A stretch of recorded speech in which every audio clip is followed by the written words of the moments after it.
May receiver nga eh, kaya nga pwedeng mag-vlog kahit malayo yung cellphone na naka... Makakapag-vlog tayo kahit iwanan natin ang cellphone. Saan may iwanan? Saan may iwanan? Ay di, ilalagay mo kung saan. Halimbawa, naka-tripod, o di ba ga? Halimbawa, naka-tripod. Anak, di ba? Tama? Oh. Makakapag-vlog tayo kahit malayo tayo sa cellphone.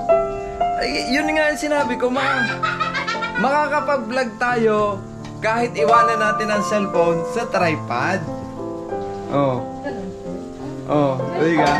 Ha? Nalito ako!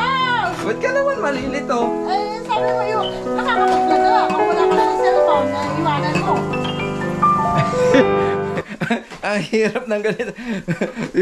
yung tipo ng magsisimula ka palang mag-vlog pero may basher ka na sa loob ng family. Okay. Ay, kita mo to. Ito, papakita ko sa inyo. Papakita ko sa inyo yung number 1 basher ko. Ayan, ito, number 1 basher ko. Ayan.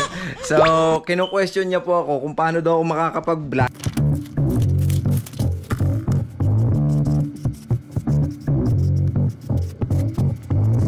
At kung iiwanan ko daw yung cellphone. Oo nga. Eh, ang ano nga dito? Hindi mo kasi sinakot sa salita. Ito nga yung ano, ito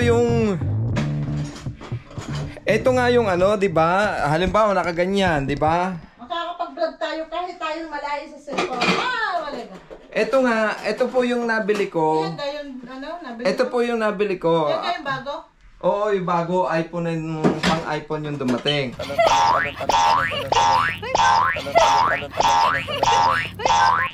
Eh sabi niya, bakit daw ako makakapag-vlog kung naiwan ko yung cellphone? Ang sabi ko naman po, lalayo kayo syempre. May receiver eh. At saka may microphone kang nasa katawan mo. Kaya yung audio, may iiwan sa... Hindi iwanan. Dapat malayo. Kayo na po humusga. Guys, kayo na po humusga kung sino po yung tama sa atin, okay? Ayun, paki-comment lang po kung sino po yung tama sa atin. Kung tama ba siya o tama ako yung pinapaliwanag ko. O mga netizen, kayo na lang po ang humusga, okay? Pero Sana husgahan. sa husgan. Pero bago po ang lahat, ito po the best. Yung audio quality niya, Maganda. okay na okay. Oo, maganda talaga. Pero may bago pang Ha? yung square dito. Ano yun? Yung square. Oh, DJI yun. Yung sinasabi mo, DJI. Mahal yun. Ah, Kaya ito na nga lang yung ating nakayanan. Ang price po nito, mahigit lang $5 ang price. Ang $5 lang? Oo. Dalawang ano na po. Dalawang... Ano na siya? Oo. saan?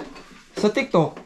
Pwede po ka. Hindi ka sa Shein sa mga ano? No, hindi. Sa TikTok ko po ito nakuha. Di ba nakita niyo yung aking sticker na pinakita kanina?